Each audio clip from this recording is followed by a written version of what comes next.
Hammaga salom. Demak, o'rtoqlar, mana bu Matiz'ni akkumulyatori. Bu AliExpress'dan Xitoydan zakaz qilgan 12 voltli quyosh paneli.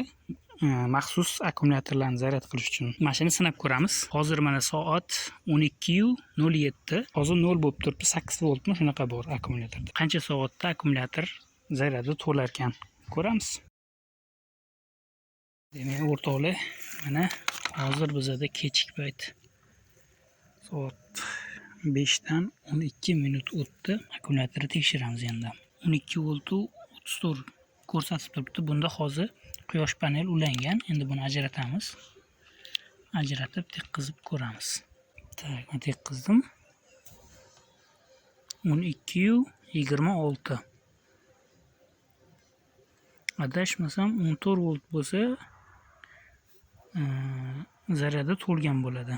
Lekin hozir bunda anchagina quvvat yig'ib qo'ygan. Demak, quyosh panel ishlaydi.